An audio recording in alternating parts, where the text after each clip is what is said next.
Alright, what's up, Dragon Brood? We're going to talk about some cards that have been underperforming here that we may have otherwise expected to be playable or better here in the early part of the season. Understand that even when you tell you probably don't want to craft these immediately, that doesn't mean ever. It just means that right now you may want to hold off till we find out the best uses for these cards. Also, don't forget to check out the other video where we are telling you things you should craft as well that have overperformed, so you can get kind of a little bit of both sides and understand what it is we're doing here in the early part of Tarkir Dragonstorm. And as a reminder, while you may not want to pick up the cards immediately that we're going to talk about today, there may be other things you want or some just cool rare stuff to just bling out your modern or commander decks or whatever. If you're going to do that, be sure to check out our sponsor, Tales of Adventure. They allow us to keep doing what we're doing. And you can save money with my code DRAGON, DRAGN. It'll save you 5%, especially right now in Tarkir Dragonstorm, because a lot of these cards that you do want are starting to be kind of in that runaway price range. I'm starting with Thunder of Unity here because felt like it was kind of in an odd place. I saw a handful of people playing with it, and then later on discussed it with a couple of folks, and it has a couple of issues. But it's a red, white, and black for a saga that in the first chapter you draw 2 cards and you lose 2 life, and then the second and third chapters are whenever a creature you control enters this turn, each opponent loses a life, you gain a life. There's really kind of 2 sides that I think most people ran into is the decks that are trying to be super aggressive and maybe making all those creatures or tokens, kind of like mobilize or whatever, actually don't care about taking turn 3 off just to draw 2 cards. It's just not the thing. And then for the decks that do want to do that in those colors, well, getting a couple of points here or there because of the second and third chapters aren't that great. So it sort of felt like you almost want to play this if you want the first chapter, and then you kind of get the other 2 as just like a bonus. But the other thing too is that when you're talking about dealing damage to an opponent, we just have a bunch of other cards that do it efficiently. Like now you have War Leader's Call, which also gets you a +1/+1 on all your stuff. We have Impact Tremors, which is only 2 mana. It doesn't gain your life, but it deals a damage to your opponent. And then now in Tarkir Dragonstorm, we also have a 1/3 creature for 2 mana that deals a damage when a creature enters the battlefield. So you get a body in addition to the ability to deal damage. I think all of that combined puts us in a spot where it's probably not the card you want to be crafting for your token deck. You're better off playing any of those other 3 cards I just listed and being able to be a little more aggressive. Ambling Stormshell. Yeah, I don't know. Man, people asked about this card, and I looked around. I tried to find some scenarios where people were playing this, and yeah, the only couple I found, it really underperformed. Like, it's a big body, don't get me wrong. 5'9" is huge, and you can just get some cards in a pinch. But I don't know if that's enough in this current environment, right? Like, with the aggro decks we've seen of mono red, we've seen various token builds and Mardu builds that can win on turn 4 or 5. Like, this just doesn't feel like it's doing enough for its mana. I also feel like further where it kind of got shot down a little bit was Bator, the Abzan dragon that cares about you having a lot of toughness on the battlefield, happens to not be blue. So unless you want to splash a little bit to make that work, I don't really know. The other turtles are fine. I just don't know if that's the deck we really want to be playing to try to take advantage of this. Maybe there's still something to do in older formats. Maybe there's still something to do in standard. But I would hold off on this until people have kind of solved that riddle for you. Anafenza, Unyielding Lineage. It's 3 mana for a 2/2 Spirit Soldier, flash, first strike. When another token creature you control dies, this endures 2. Which either you put 2 counters on it or you make a 2/2 White Spirit. This one was a tough one because I was having a hard time finding any info on this card. Only a couple of folks even tried to play with it and didn't seem like they had super stellar results from it as far as I could tell. I think this card is neat. You know, it's 3 mana for quite a lot, really, for, you get flash, you get first strike, and then if anything else dies, you get to put counters on this or make other bodies. The problem is, the best case scenarios are when your opponent would maybe, like, sweep the board, which would be really cool, but then you play this, and then it also dies, unless it's something that's dealing, like, minus X, I guess, to everything, which, there is a dragon that does that with its omen, so maybe. But yeah, this felt like I don't know where you would actually put it right now. Like, you don't want to play it main deck over a bunch of other things. You probably don't want to play it sideboard, I don't think. I guess maybe against some Golgari mid-rangey thing with a bunch of spot removal if that ends up being a deck. But right now, I would just hold off on this because it feels like if you are going to play it, it's going to end up being some type of metagame call. The only spot where I could see different is almost as a combo-y type piece if you're playing something where you're sacrificing a bunch of other stuff. If you are doing that, cool, because then you can sack creatures to maybe make some amount of tokens, and then that's also pumping this up or making you an additional token that you can use for something, and rinse repeat, right? So if you're doing something like that, cool, but that means you're kind of putting it in one very specific deck. So unless you're trying to build exactly that, I don't know if I would craft this. Kotis the Fangbearer, or actually Kotis the Fangkeeper, I should say properly. A 1 black green blue for a 2/1 zombie warrior with indestructible. When it deals combat damage to a player, exile the top X cards of their library, where X is the amount of damage you dealt. You may cast any number of spells with mana value X or less from among them without paying their mana cost. Basically, what it's saying is if you do connect for 2, you look at 2 cards, anything that costs 2 or less, you get to cast. This card, I had so many people asking about this, just sending me messages like, hey, do you have a deck list with this card? What do you think about this card? Does this card go in here? I didn't see anybody that had really big success with this. Uses are with an enchantment, the Sibsig ceremony, which we're going to talk about later. I think that, yeah, that is on my list. I had to double check. But that's kind of one use. The other is just the way the ability works itself. Unless you are playing, I think there's a new equipment that could pump this up to make it bigger because you could equip for 1 or whatever. Like, there's some trickery, but it's like I felt like you had to do so much more to make this card even decent, right? It's nice that it's indestructible, but we also have a lot of removal now that's able to give negative toughness. So that doesn't even really matter, right? There's a new one we got for the 2, actually, I think, from the recent set that either give -1 or -3 that are going to be playable. So that's also kind of weird. And then we have a dragon that also uses the omen to give minus to stuff, right? So being indestructible just doesn't have that much value. And even if you do connect in a world of dragons and other spells, like, you might look at 2 cards and then not even be able to play them because they cost 3, 4, 5 mana or whatever, and you only dealt 2 damage. Like, it's just, it's tough. It's tough. Like, I don't know where this card goes. It's really neat. It's a zombie, which I'm sure some people are going to find a way to put that into a couple lists. But yeah, it just wasn't impressive in what we saw. So this is another one that it has some interesting words, and maybe there'll be a point in the future. But right now, I would hold off on my wild cards on this one. Believe it or not, this was the most difficult one for me to put on this list, but Clarion Conqueror. It's a 3-mana, 3/3 dragon with flying. Activated abilities of artifacts, creatures, and planeswalkers can't be activated. I think the issue here is this feels like it's all or nothing on when it's going to be playable, right? It's going to be very good in a world of a bunch of artifact things and maybe Ugins or something, and, the planeswalkers don't do anything, like, possibly. Or it's in a world where it doesn't do much of anything because you're playing against a bunch of, man, I don't know, like, mobilized decks and mono red and, things that just don't have activated abilities. Like, they're just going to keep doing their thing. And don't get me wrong, it's an efficient 3/3 flyer, but it's basically just a 3/3 flyer in a lot of matchups right now. I went over several deck lists that we saw that were doing well, and you'd be surprised the number of cards people are playing right now that don't have a lot of activated abilities. They're either enter the battlefield or they're just triggers of when they attack, when they go to the graveyard, things like that, which kind of makes sense because you do want to have efficient creatures, especially with all the spot removal. You don't want to have to activate your stuff or whatever. So, yeah, it's maybe an older format sideboard card. There's some things where you can just shut off different combos that use artifacts or activated abilities on enchantments, which I think could be very good.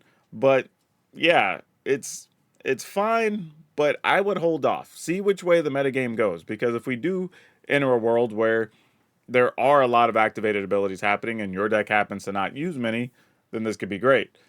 But you could also end up crafting this and then just run into a bunch of control decks that don't use any activated ability except maybe like a 2 of Planeswalker, or all the mono red decks, and then you're going to feel bad that you've crafted this. This is the one that's probably going to hurt people the most on the list, so let me go ahead. Since I hinted at this earlier, let's just rip the band-aid. But Sibsig Ceremony, it's black, black, black, legendary enchantment. Creature spells you cast cost 2 less to cast whenever creature control enters. If you cast it, destroy that creature, then create a 2/2 zombie druid creature token. So there's a couple of things here. I think when this card works, and it pops off, it looks really, really good. But when it doesn't and the deck is clunky, or like you get the wrong cards with it or whatever, like it feels kind of bad. So I'm not really sure what we're doing with this just yet. I mean, we played against one opponent that had a great setup where they had the white enduring creature, like a token enters, you get to draw a card. So you're killing something, getting a token, getting a card, and it still just didn't matter. We just ran over the 2/2 zombies, you know? So I'm not really sure what to do with this. I think we were like 4-0, 3-0 maybe. Either way, all the ones we ran into. And I tried to find some other people playing with it, and I saw some cool things that went off every once in a while. But I also feel like we're going to be moving into a world with a fair amount of enchantment removal because of all the Dragonstorms and other stuff that people are playing. If so, then that makes this card even more fragile and concerning to try to play with, because your deck's going to largely be built around this in mind. And then when you don't have it, while your other cards may not be awful, they're going to at times feel pretty pedestrian to your opponent's stuff because you're not able to do the engine-y big thing that you put them in there to do. So I would hold off on this one. I don't think that this is going to be one you never want to craft. I think this is one that I would just hold off until a couple of people have really put the puzzle together a little bit and maybe give you more than one version that of a deck you might actually play this in. Because you also don't often want to just craft a thing to only have it go into one build. And I think right now, even if we found one, it would be just one. So let's wait a little bit till we figure out exactly what all we can do with this and how to maximize it. Yeah, would y'all be mad at me if I said just no and we just moved on to another card? like, but Tempest Hawk, it's 3 mana, 2/2 flying. When it deals combat to a player, you can search your library for a card named Tempest Hawk, reveal it, put it in your hand. You can have any number of them. Like, this just feels worse than every other card we've gotten where you can have an infinite number of them. The first thing being, the other versions of those cards tend to build on the fact that you have other versions of that card, right? Most recent example, Heir Apparent, right? When it comes into play, it checks for other Heir Apparents and you get more tokens. Like we had the burn spell, right? The more of them that you'd use, the bigger they are. We had the green one that was Slime Against Humanity, right? Like each one gets bigger for each Slime Against Humanity you paid for. The rats get bigger for the number of rats. You can mill more cards with the blue one, right? This one just doesn't do it. Like you get a very subpar 3 mana 2/2 flyer with no real abilities, and then you have to connect first in combat to even deal damage to go get another one, and then you still have to cast it. So you don't even just like go search for one, put it into play, which actually would be somewhat useful and maybe worth doing, but you still just get a card in hand that you have to then play the next turn. Like, I don't even know if we were going to play this, how many of these would you even want to put into a deck? Because you don't want to draw a bunch of them. But how are you also forcing these through? Or is it even worth it? And you're just never blocking to just try to get more Tempest Hawks on the attack? Like, no scenario I could come up with, or that anybody else I know was able to come up with, was really any good. So, yeah, if you were thinking about this one, I'm just going to say no. Hey, that being said, it's a common. If you want to, go for it. But yeah, I just put it on the list because enough people asked about it, and it just wasn't worth playing with. Call the Spirit Dragons. This is a weird one for me. For those you don't know, it's all 5 colors. Dragons you control have indestructible. At the beginning of your upkeep, for each color, put a +1/+1 counter on a dragon you control that color. If you do, put a +1/+1 counter on 5 different dragons this way. You win the game. The only things I saw, and kind of the same thing with the Tempest Hawk, is people tried to play some various enchantments and or things to make your creatures all the same creature type.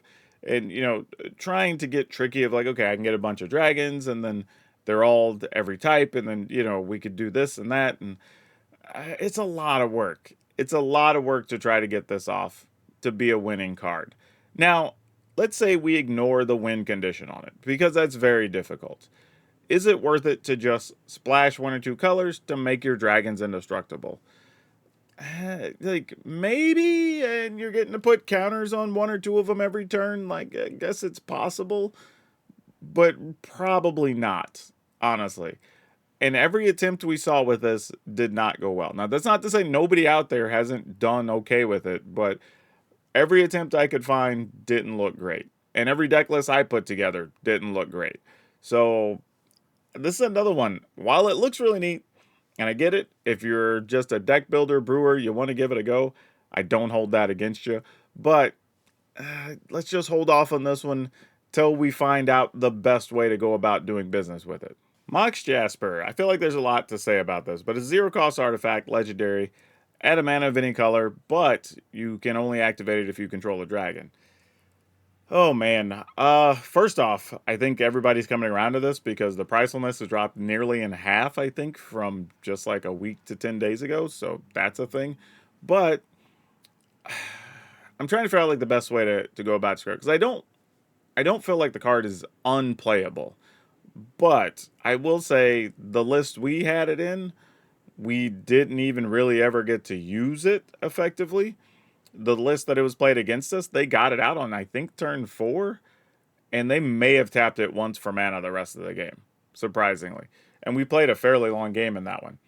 I think if you're doing something where you're trying to combo and you just need to cast extra spells, maybe even doing like something with the scion of whatever, the dragon that has storm, so you get a couple of free spells and then maybe cast a dragon, like something like that could possibly work. Or maybe you're playing it with Radiant Lotus where you just need some other artifacts to sacrifice for mana. You can turn 0 mana into 3 mana. You know, those types of scenarios, sure. And then I think you go ahead and play Mox Jasper. But just for the sake of using it to cast dragons or have dragons, I don't know if this is what you want. We also have very efficient things now to make extra mana to make it easier to cast our dragons. Like Sarkhan, the new one, makes a treasure. We have like a new mana creature, a red one that's a 3/1. We have a new mana artifact, the Herd Heirloom, I think it is. So many cards that we can make mana and ramp up with, we don't have to have a dead card, right? Because that's the other thing about this too. If you draw it after turn 5 or 6, you almost don't care that you drew it. You'd rather it be almost any other spell that has some value to the game state. So yeah, this is one, if you're thin on mythics, I would just hold off on this, craft something else until we figure out the best use for it. I also think Dracogenesis falls in that same realm, that we kind of need to wait and see on this one. Part of the problem is you need to build a deck that both has a lot of dragons, but also is ramping up to dragons, or ramping up to mana, I should say, so you can cast the 8 mana Dracogenesis. You can get those dragons for free. The weird thing, though, is I felt like if we were already ramping to dragons, do we really need Dracogenesis? You know what I'm saying? So it got to be kind of weird. I think there is a world, though, where maybe you're just playing a ramp deck with dragons and you play like 2 copies of Dracogenesis. And if it lives, when you top deck your dragons, you get them for free. And that's actually pretty cool. It also allows you to get sneaky and play 1 or 2 really big dragons you might otherwise stay away from. But also, again, we've talked about being in a world where there's going to be a bunch of things killing enchantments. It's very possible you don't get to do much with this, except for the turn it enters the battlefield. And even then, you might only get 1 that goes on the stack, and then they actually get to kill it. So I don't really know what we're going to do with this just yet. But I have yet to see anybody with a really crazy list that really benefited from Dracogenesis. I mean, I could see a lot of scenarios where you ramp up to play it, and then you play like a dragon or 2. And then my question becomes, could you have just cast a dragon the turn before and a turn going on this turn instead of waiting to just ramp up and play the Dracogenesis and drop 2 dragons, right? Because how many do you have in your hand after you've done all the ramp stuff and then played your Dracogenesis? So yeah, I don't know. This is another one that it is kind of pricey if you're trying to buy it and pick it up, but also I'm not sure if I would spend my mythics on this just yet. And again, you're only likely right now to be able to play this in one type of deck, and I don't know if that's what I want to be spending my early wildcards on.